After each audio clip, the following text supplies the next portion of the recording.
Amici, buongiorno, consueto appuntamento con la rassegna stampa, offerta da Promozione Italia in collaborazione con Made in Polesine e leandromaggi.com. Piatto ricco, amici fico, giornata molto piena di notizie.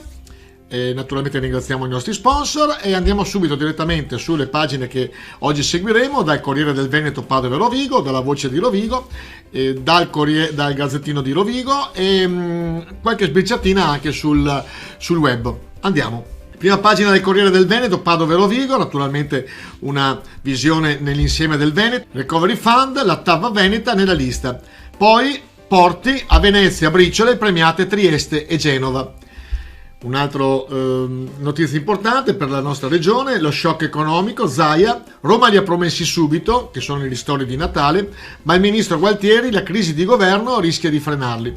Ristori di Natale, annunci e rinvii. Ed è scontro sui test rapidi, diffida dei medici alle USL, ai sanitari solo tamponi molecolari. Guardando sempre sul Corriere Veneto, i soldi al Veneto, vediamo che la nostra provincia, Rovigo, ha avuto 13.436 bonifici con 29,24 milioni di euro di rimborsi. Poi venerdì la manifestazione simbolica Io Apro, anche in Veneto cresce la protesta dei locali. È un momento di protesta civile, dicono gli organizzatori, durante il quale gli imprenditori apriranno i loro locali per manifestare le difficoltà di chi è chiuso per decreto. L'idea è quella di riaprire come prima di ottobre, vale a dire con l'utilizzo di detergenti, il rispetto del distanziamento e l'uso delle mascherine. Andiamo come al solito nella streaming sita, pagina dedicata a Rovigo di questo Corriere Veneto. Fibra, raddoppiano i comuni cablati, accelerazione di Open Fiber. 39 i progetti attivati con cantieri aperti, già 17.000 le abitazioni raggiunte. Solo 39 appunto i progetti e 21 i comuni già coperti dal servizio. Lo scorso giugno ci si fermava a 12 in tutto il Polesine.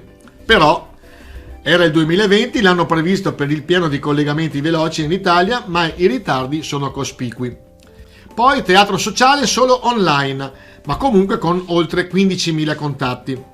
Andiamo sulla Voce di Rovigo, prima pagina, vaccini pronti allo sprint. Naturalmente che qua si parla in prima pagina di questa manifestazione del 15. Io apro, protesta gentile, venerdì 15, ore 18.30 alle ore 21.30. Vedremo cosa succederà. Andiamo poi nello specifico.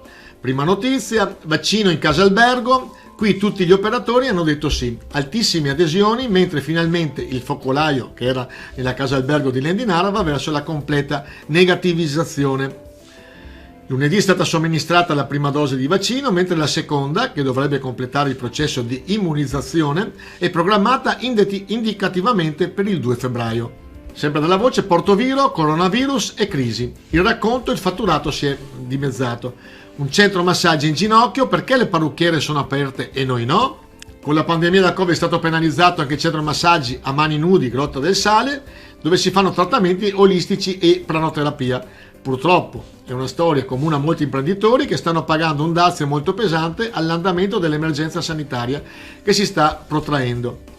È un'attività aperta a dicembre 2019 e abbiamo solidarietà con l'amico David Borsetti, che abbiamo avuto anche il piacere di intervistare l'aprile scorso. Il vescovo Pellegrino al Pilastrello per ringraziare la Madonna e affidarle il Polesine, celebrazione venerdì prossimo 15 come segno di gratitudine dopo la guarigione da virus. Ricordiamo che il vescovo Pierantonio Pavanello, colpito anche lui dal Covid, anche lui ricoverato e fortunatamente ha superato la crisi pandemica. Importante notizia poi per il nostro territorio, Luigi Duò nominato membro del comitato scientifico del Consorzio Università di Rovigo. Notizia tra il buono e il meno buono, coronavirus in Polesine, 9 positivi quasi dimezzati, ma il Covid hospital di 300 si registrano 8 decessi in 24 ore.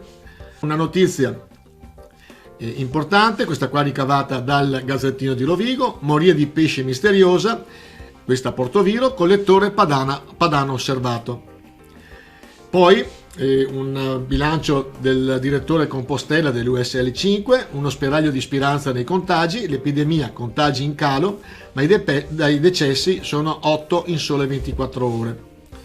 E 8 morti sono il pesante bilancio della giornata di ieri appunto. I controlli sull'osservanza dei divieti, siamo sempre sul Gazzettino di Rovigo, in 5 seduti al bar, scatta la chiusura In un bar di Polesella, trovata domenica mattina, i carabinieri della stazione di Fratta sono entrati nel bar scoprendo i 5 amici seduti al tavolino. È scattata la sanzione da 280 euro se pagata entro 5 giorni, ma che diventano 400 dal sesto giorno in poi. No comment. Sempre dal Gazzettino, il Polesine che sprofonda, uno studio dell'Università di Padova è stato pubblicato sulla rivista Chance. Dall'estrazione di idrocarburi di oltre 60 anni fa, danni irreversibili al suolo. Notizie dal web, Portotolle il suo primo tattoo shop, il sindaco Pizzoli Roberto all'inaugurazione di Live Show. Vivi lentamente, un monito a se stessa del nome scelto dalla proprietaria Emma Bovolenta, giovanissima artista del tatuaggio portotollese, che ha appunto aperto questo suo showroom. Sempre riprese dal web, in particolar modo dalla pagina di La Portoviro che vogliamo, Maura Veronese sindaco. Nuovi nati e contributo, c'è un aggiornamento, in tanti mi chiedete, dice appunto la sindaca, informazioni in merito. Allora si tratta di 2 distinti contributi, uno comunale, abbiamo già detto e già intervistato la sindaca appunto per questo motivo, che decidono di elargire 250 euro per ogni nuovo nato, di cui non serve fare richiesta. Ecco, questi 250 euro sono dati d'ufficio appunto dal comune. E poi c'è un contributo regionale che è un importo di 1000 euro bambino, e la domanda deve essere fatta entro il 15/1/2021, quindi entro venerdì, e la modulistica la trovate nel sito del comune www.comune.portoviro.ro.it.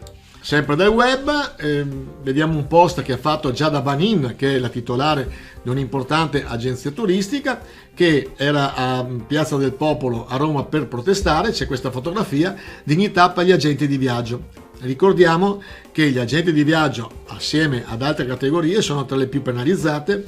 Come sempre io ricordo la categoria dello spettacolo, musicisti, artisti, attori, service, tecnici eccetera, che purtroppo è da febbraio dell'anno scorso che non stanno lavorando.